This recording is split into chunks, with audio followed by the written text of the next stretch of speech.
اگر آپ سعودی عرب جانا چاہتے ہیں تو ٹھہریں، پہلے سعودی عرب کی نئی ویزا پالیسی پر ایک نظر ضرور ڈال لیں، کیونکہ سعودی عرب نے نئی ویزا پالیسی جاری کر دی ہے جس کا براہ راست اثر پاکستانی شہریوں پر بھی پڑے گا۔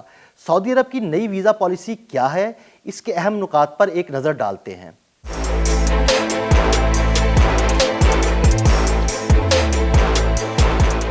سعودی حکام نے نئے قوانین کے تحت 14 ممالک کے شہریوں کے لیے ملٹیپل انٹری ویزا کو غیر معینہ مدت کے لیے معطل کر دیا ہے۔ اب یہ شہری صرف سنگل انٹری ویزا حاصل کر سکیں گے۔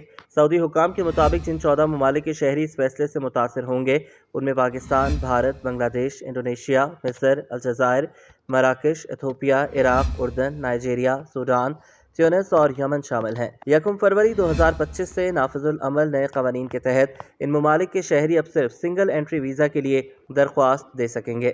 ملٹیپل انٹری ویزا عارضی طور پر معطل کر دیا گیا ہے، تاہم اس کی بحالی کے حوالے سے کوئی حتمی تاریخ نہیں دی گئی۔ سنگل انٹری ویزا صرف 30 دن کے لیے قابل استعمال ہوگا۔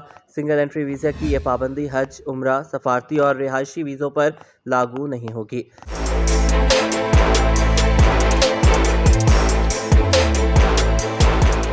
سعودی وزارت داخلہ کے مطابق ہر سال لاکھوں مسلمان حج کی سعادت حاصل کرنے کے لیے مکہ مکرمہ آتے ہیں اور حکومت نے ہر ملک کے لیے مخصوص حج کوٹا مقرر کر رکھا ہے۔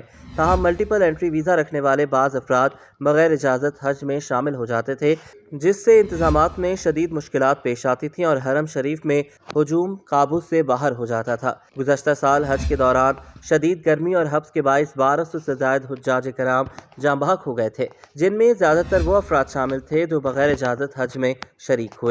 اس سانحے کے بعد حکومت سعودیہ نے حج کے دوران مزید سخت اقدامات کرنے کا فیصلہ کیا ہے۔ ملٹیپل انٹری ویزا کی معطلی کب تک رہے گی؟ اس سلسلے میں سعودی حکام نے واضح کیا ہے کہ یہ پابندی عارضی ہے، تاہم اس کے خاتمے کے حوالے سے کوئی واضح ٹائم فریم نہیں دیا گیا۔ جو افراد سعودی عرب جانے کا ارادہ رکھتے ہیں وہ اب صرف سنگل انٹری ویزا کے لیے درخواست دے سکتے ہیں۔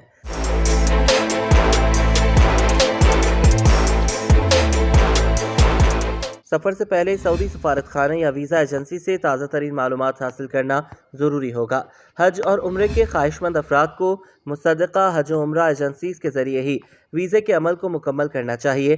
سعودی عرب کی ویزا پالیسی میں یہ بڑی تبدیلی ان ممالک کے لاکھوں شہریوں کو متاثر کرے گی، خاص طور پر وہ افراد جو بار بار سعودی عرب کا سفر کرتے ہیں۔ اگرچہ اس اقدام سے حج کے دوران ہجوم کو کنٹرول کرنے میں مدد ملے گی، لیکن کاروباری اور نجی سفر کرنے والے افراد کو مشکلات کا سامنا کرنا پڑ سکتا ہے۔